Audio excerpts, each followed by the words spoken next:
Welcome to Heal Me with Chocolate, the podcast where we talk about food, health, and how different foods affect health. If this is something you're curious about, come join our growing village and come along for a ride. Let's go.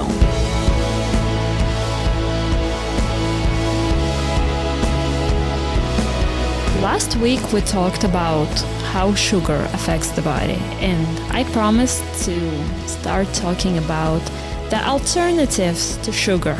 And this is going to be a very high-level overview, and then if you're interested in one or all of that, put a comment below so we know which one to do a deeper dive on. So, the known fact about 382 people that we fed Sinless treats chocolate to and measured their blood sugar levels is that we saw a very gentle declining of the blood sugar levels in people who ate our chocolate.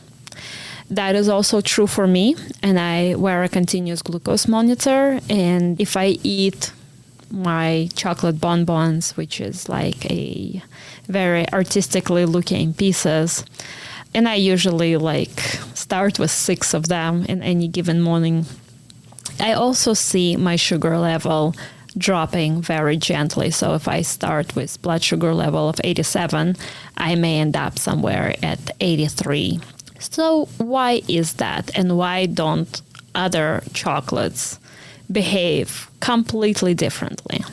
Well, we talked about sugar and how sugar needs insulin to be neutralized. Otherwise, it starts wreaking havoc on our entire body. But what naturally decreases blood sugar level? And there is such thing, and that's fiber. So we know, doctors say, and it's partially true, that if you eat the single ingredients, fruit or vegetable, without any processing, meaning if you're biting into an apple or you're peeling an orange and just eating it slice by slice, it does not spike blood sugar level as fast as, for example, drinking a juice. And the key here is fiber. Fiber helps delay the release of sugar into bloodstream when it caramelizes everything, like we talked in our previous episodes. And if you haven't heard our previous episodes, go check it out and come back to this one.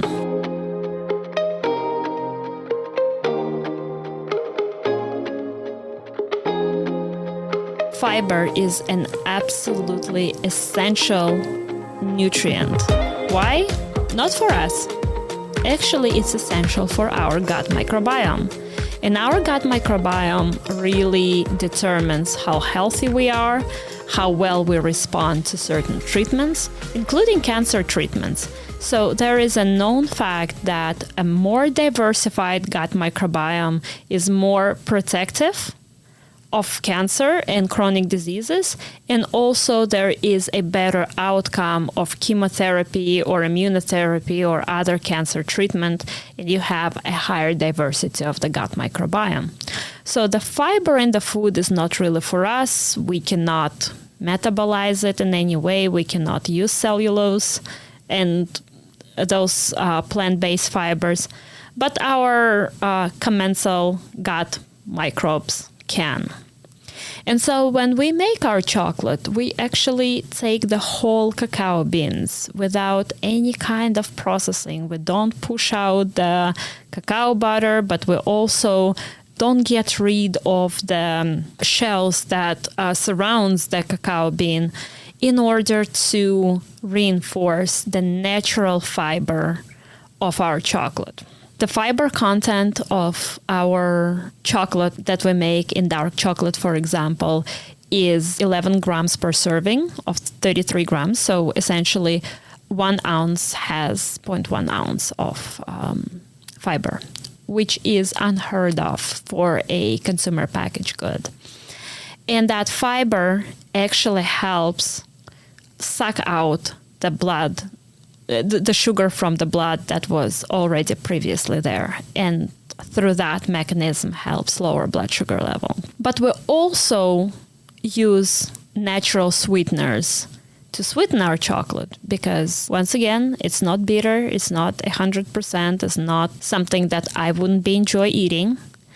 And this is where we need to go back to nature and see what kinds of molecules are there that are both sweet and also metabolically friendly and also do not cause a blood glucose spike or insulin release. And there are such things, like, for example, stevia. This information, by the way, that I'm going to tell in next couple of minutes used to be only reserved for people who come visit me at Sinless Treats Chocolate. So this will make you a very informed and fun person to talk to next time you're at a dinner party or something. So let's talk about 3 fun facts about stevia that nobody seemed to really know about or really pay attention to. When I tell stevia, or people tell me, oh, I really can't eat stevia, and I ask them, what color is stevia? About 98% I hear stevia is white. Well, stevia is a plant. And if you find a plant that's naturally white, I would really be curious of taking a look at it, and you'll probably discover a new species. But plants are generally recognized as green. And stevia is therefore green and not white. Stevia is a small plant, very much looks like mint. Their leaves are somewhat resembles mint. Of course, there is no minty smell to them, but they are really, really sweet. So stevia naturally grows in Bolivia, in Peru, and Ecuador, Mexico. It grows really well here in Texas. It goes well as a garden plant. Stevia, second fun fact, is 250 times sweeter than sugar. So very often when we are at the cacao farms volunteering and helping the farmers and working with them, we would see shepherds nearby with their flocks who would walk around all day chewing on stevia leaves. Because not only are they very sweet, they're also like very energizing. And so that is not uncommon for for shepherds in Peru or Bolivia, somewhere high in the mountains in the Andes, to just go through their day chewing on stevia stems and stevia leaves. So green and not white, 250 times sweeter than sugar. That means stevia cannot be used one-to-one as those stevia-like white powder that any grocery store tells you that 1 teaspoon is equals 1 teaspoon of sugar. That's not stevia. Take a look at the ingredients. More often than not, it would be dextrose or sucralose or maltodextrin. Those are chemical, non-nutritive sweeteners. And usually they have some very undesirable tastes to them. They can have lingering sensation, aftertaste. They can taste bitter, like in the case of sucralose. Aspartame can be one of the bulking agent. But then you see Reb B extract on those ingredients. And what does that mean? That means that stevia plant that was perfectly great and sweet by nature went through this elaborate extraction process through different chemicals, where the specific compound that makes stevia sweet was isolated from it, now stripped of all of its fiber, all of its antioxidants, all of its phytonutrients, and mixed as a chemical powder into another chemical powder and being sold to consumers as stevia. Final fun fact about stevia is stevia, as any plant-based entity, is not water soluble. Try that with your favorite plant supplement like turmeric or ginger in the powder form. same as stevia. You will put it in the water in the green powder form, and you will see very quickly that it will fall down as like a brick powder to the bottom of the glass.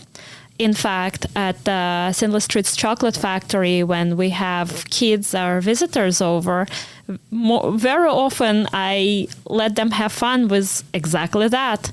And every single time it falls out, it doesn't sweeten the water-based beverage. But since it's not water-soluble, it is, of course, fat-soluble. And which is why it is a phenomenal sweetener for the chocolate.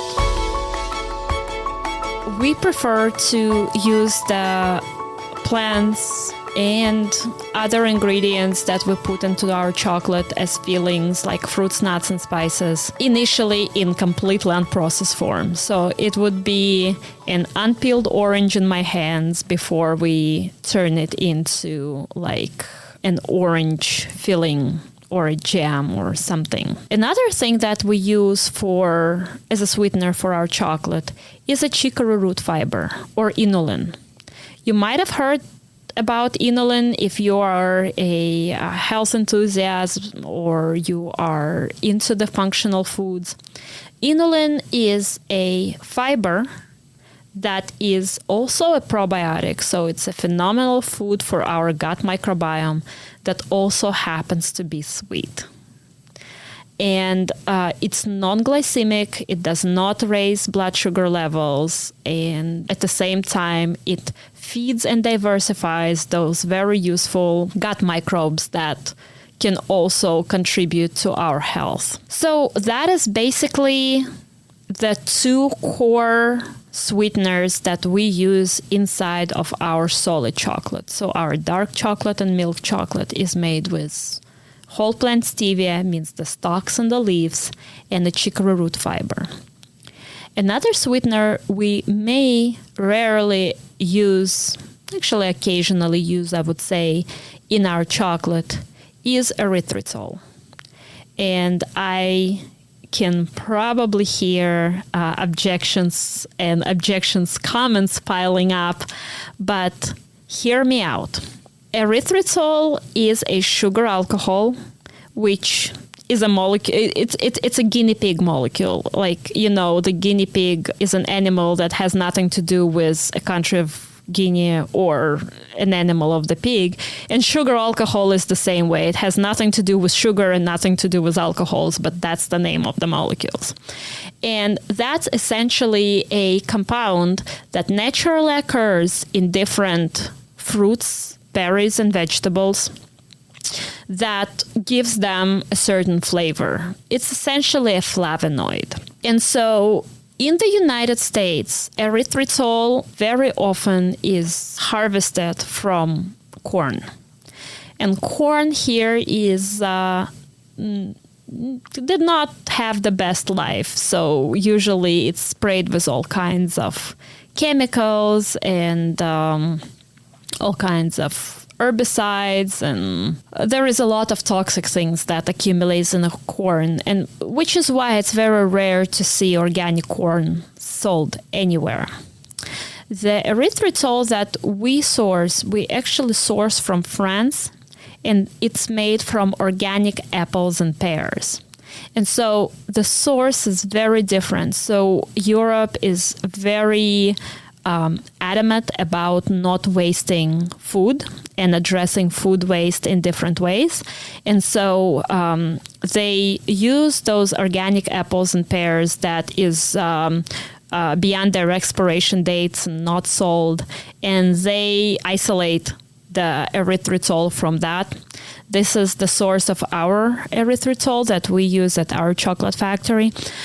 And the taste difference and the health properties are really striking. So I've tried the American-made corn-based erythritol, and I regularly use the French-made fruit-based erythritol, and it's very, very different.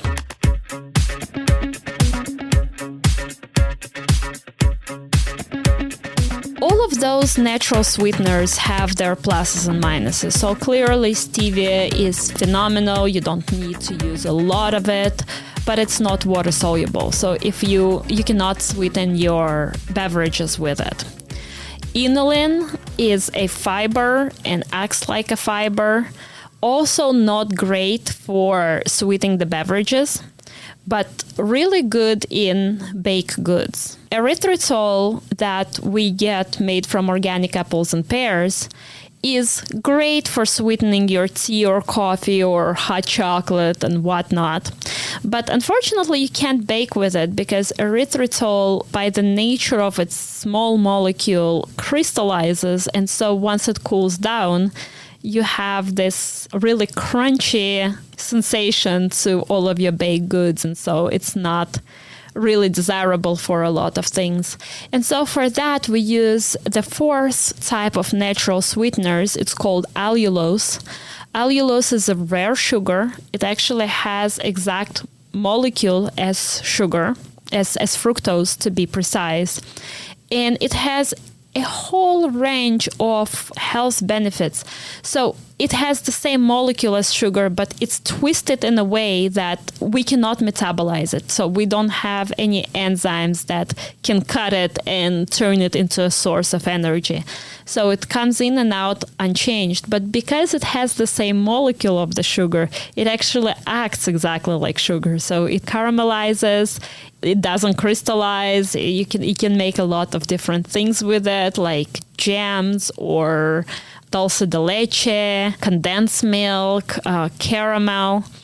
And those are different natural sweeteners that you can use. So what do we avoid? We avoid anything that is 0-calorie, chemical, non-nutritive sweeteners. Why? Because they create more problems than good. They actually raise blood sugar levels, things like dextrose and maltodextrin, even though they have 0 calories, doesn't think that they're necessarily good for us. They are not natural and therefore being cleared out by our liver, making an additional impact on the liver health. So essentially, they clear out exactly how the drugs would clear out. And this is why we are staying as far away from them as possible. Also, aspartame is known to be cancerogenic. So as a cancer survivor, for me, it's undesirable, but I also don't want to give my kids or people at large anything that can negatively affect their health. So if you're curious about a deeper dive into any of the natural sugar alternatives that I just mentioned, leave the comment below and we will rank them by demand and create a specific dedicated episodes of what they are, where to get it, what you can do with this and what you can't do with this. And if you want to know which of our confections have which of those sweeteners, you can go to our website, which is sinlesstreatschocolate.com, and we have a full transparency with our ingredients. On the next episode, we're gonna talk about cacao, the cacao fruits, the different types of cacao, where they come from, how they're growing, and we're gonna touch about one of the rarest cacao type, which is original DNA or Cacao Nacional, and its health benefits. If that would be of interest to you, come back next week and we would be happy to take you along for a ride. And for now, stay healthy and remember, health is wealth.